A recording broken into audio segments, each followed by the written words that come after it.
Então, galera, já falei para vocês aqui sobre aço inox e aço carbono e foquei mais nessa questão de capacidade de afiação, né? Então, acho que isso já está bem explicado, mas assim, tem um monte de besteira que falam de aço carbono, então eu acho que isso merece um vídeo mais detalhado.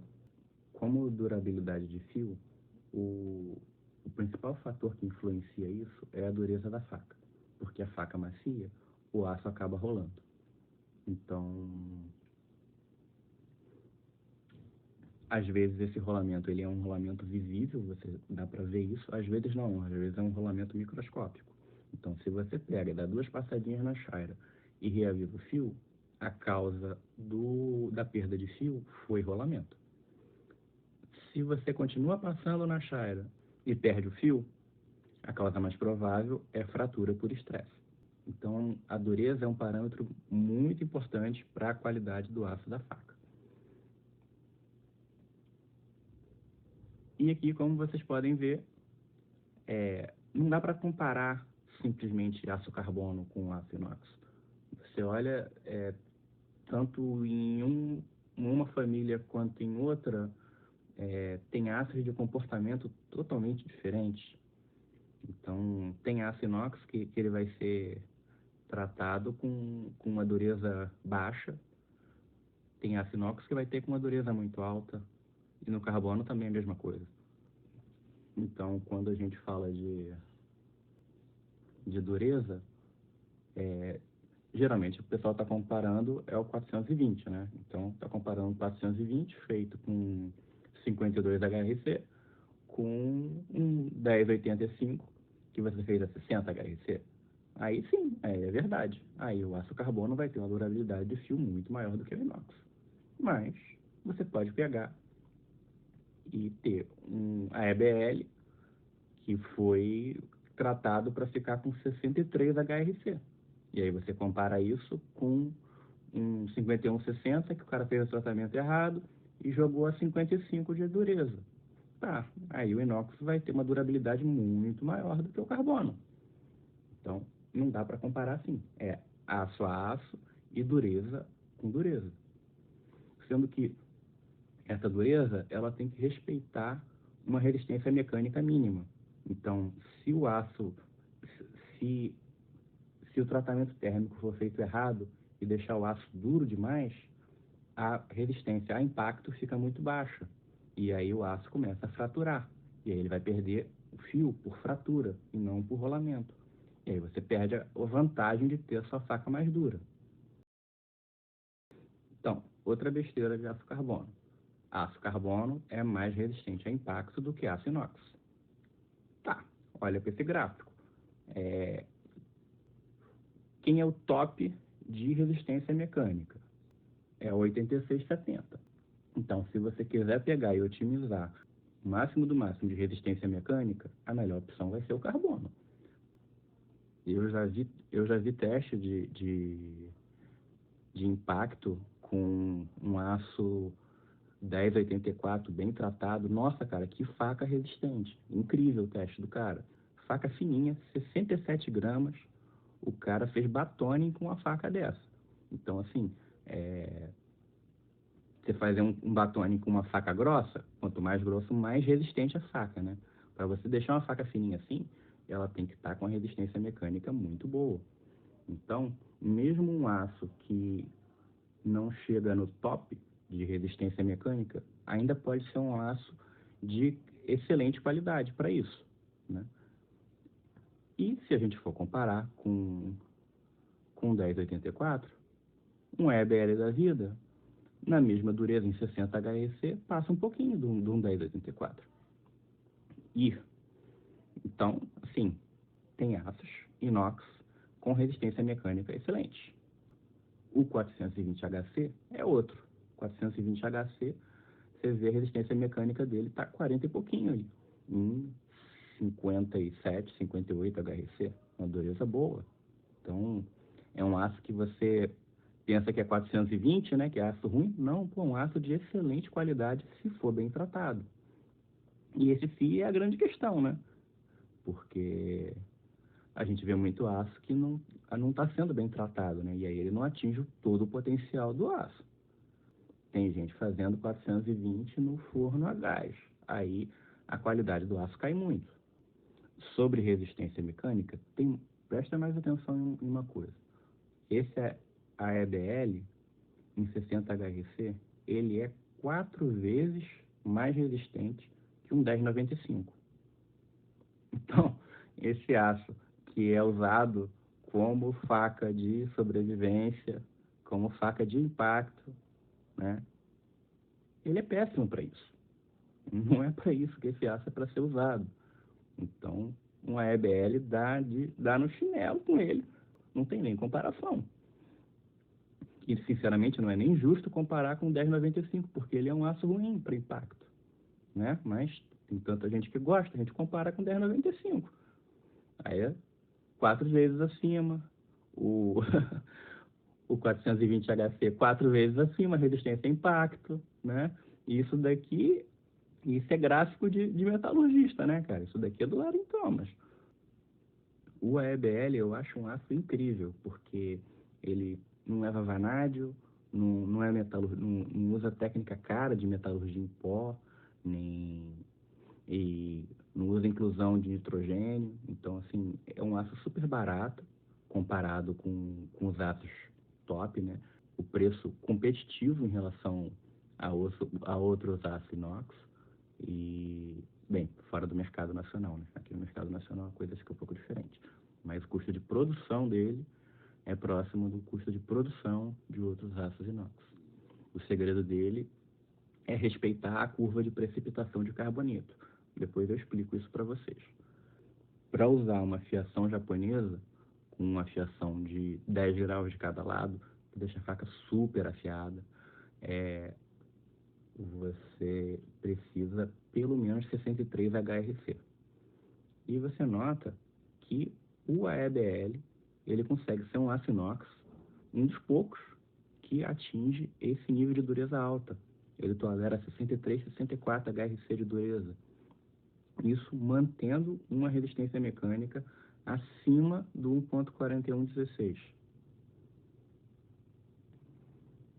Então, né, um aço incrível, né?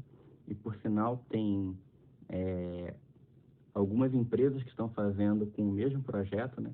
Então, tem o 13C26, que a composição química é um pouquinho diferente, mas é bem parecida. Tem um outro aço novo sendo lançado no mercado por uma empresa lá da Europa, que é o SF100, Silver Fox 100, também seguindo essa cópia, né, do AEBL, por ele estar ganhando essa popularidade na Europa. Lá na Europa está bem popular para a cutelaria esse tipo de aço inox, por ele ter essas vantagens, tanto de estabilidade mecânica quanto potencial de dureza máxima. Bem, dito isso, que não existe essa superioridade intrínseca do aço carbono, dá para você fazer facas excelentes de aço carbono. Então, o aço que eu recomendo para facas de impacto é o 5160 e o 1070. O 8670 é um pouco melhor, mas a disponibilidade dele é meio difícil. Então, eu não costumo ver faca com esse aço. Para facas de corte sem impacto, de carbono, a minha preferência é pelo 1084, que ele ganha em todos os aspectos do 1095. Então, você pode escolher qualquer ponto da curva de dureza, 60 HRC, tá? O 1084 vai ter o dobro da resistência mecânica do 1095. 61, a mesma coisa. 62, a mesma coisa. Qualquer ponto que você escolher, o 1084 vai ser superior ao 1095. Então, dá para fazer boa faca com 1095? Dá para fazer boa faca. Mas ele nunca vai ser a melhor opção. Boa faca para corte sem impacto, né? Corte de impacto com 1095 não, pelo amor de Deus, né? quanto essas facas de alta dureza, né, 63 para cima, é bem difícil de achar em aço inox, né? Então, para quem mais costuma fazer essas facas são os japoneses, né? E, e eles têm uma cultura muito grande de trabalhar com o carbono. E, como eu falei, sendo bem feito, né? Tratamento térmico bem feito, geometria bem feita, pô, dá para fazer facas excelentes. E com a capacidade de fio diferente do que o que a gente está acostumado, né? Então, o preço é outro nível, né? É outro nível de preço, faca japonesa, né? Mas o Aogami Blue mesmo é um aço que eu acho interessante, assim, não tenho, mas ouvi falar bem. E talvez um dia até compre um Aogami Blue em Samai. Acho bem interessante. Um pouco mais sobre essas de alta dureza. Nem sempre facas feitas com alto teor de cromo são inox. Então, do mesmo jeito que tem esse efeito do D2, do carbono se combinar com cromo e cair o cromo solúvel, a gente tem o ZDP 189. O ZDP 189 tem 20% de cromo, tá? Mas o cromo solúvel dele é menor do que o D2. O ZDP 189 é aço carbono. Assim, pelo menos, não exatamente aço carbono, né? Mas ele é o semi-inoxidável. Ele não é um aço inoxidável. E eu não pesquisei para saber os outros aços de alta dureza de metalurgia em pó, como que funciona. Então, você tem que tomar esse cuidado de não deixar sua faca de metalurgia em pó pegar e... Bem, acho que aqui a gente não tem muito, né? Porque isso aqui é muito caro. Então, a disponibilidade fica complicada. Se a Ogami Blue já é caro, imagina um ZDP 189 RAP 40, né? Então, mas seja como for, fica o conhecimento de que a resistência à corrosão desses aços não dá para ser prevista só pela composição química. Bem, essa era a parte mais importante do vídeo, mas tem algumas curiosidades aqui por trás, né? Como funciona a metalurgia de uma faca ser mais resistente a impacto do que a outra, né? Então, uma coisa é o grão, né? Que o quanto mais fino o grão, maior a resistência mecânica. A outra coisa é o tamanho e a quantidade de carbonetos. Então, historicamente, isso aqui é o que a gente tinha lá na década de 60. O top do aço inox era o 440C. Então, esse O1 é um aço carbono. Você vê esses pontinhos brancos no aço são os carbonetos. Então, o carbono, o O1, tem carbonetos bem fininhos, enquanto o 440C tem carbonetos bem maiores. Então, esses carbonetos eles são muito duros, dão uma resistência à abrasão maior para o aço, porém eles são mais frágeis a quebrar. E isso vira um ponto de fratura no aço, fragiliza o aço. Por isso que o 440C ele não tem uma boa resistência a impacto. Dá para fazer boas facas, sim, mas a ideia dele é para usar para faca de corte, não para uma faca de impacto. Com essa ideia de mais carbono aumenta a dureza da faca, mais cromo aumenta a resistência à corrosão. Tá, então eu vou aumentar bastante o carbono e eu vou aumentar bastante o cromo. Tá, e aí com base nessa ideia surgiu o aço D2. O que aconteceu? O carbono com o cromo aumenta a precipitação de carbonetos. Então você tem um aço, carbonetos enormes, com uma chance de fratura bem maior. Então, o D2 é um aço dos mais frágeis, né? Inclusive, isso acaba até prejudicando a afiação dele. Então, você pegar um fio que mais agudo, que fique raspando o cabelo num D2, não é uma coisa muito fácil. Pelo menos é o que dizem. E mais, né? como o carbono e o cromo eles se combinam para formar carboneto, o cromo solúvel no aço cai. Então, o D2 acaba sendo um aço semi-inoxidável, porque o teor de cromo nele é muito baixo.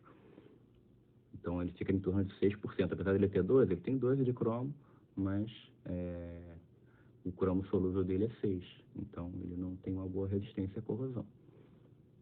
Depois deles verem que essa curva de precipitação tinha uma importância grande, né? Aí eles pegaram e projetaram a composição do aço, respeitando essa curva para evitar a precipitação, em formação de menor quantidade, e por fazer em menor quantidade também faz em menor tamanho os carbonetos. E aí surgiu o projeto dessa família do AEBL. Então, você vê aqui uma microscopia de AEBL, que é o similar, né? A AEBL 13C26, composição muito parecida. A quantidade de carboneto em massa, ela é pequena, e os que tem são pequenos.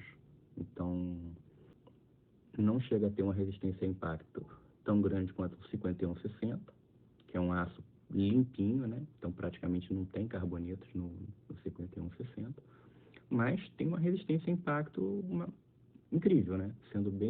Sendo otimizado o tratamento térmico para o EBL, por causa dessa característica da composição de carboneto dele, é um aço que fica com resistência muito grande, muito boa, né?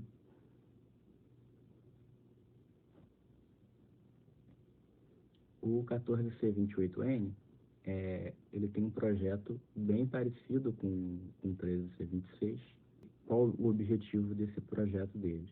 Eles queriam pegar e aumentar a resistência à corrosão do AEBL sem alterar muito a dureza.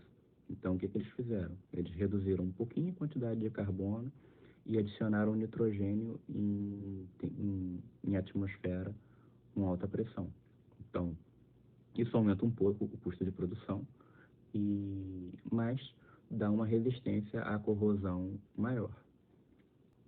Aqui na tabela a gente não tem, mas o 14C28N ele chega até uma dureza máxima de 63 HRC.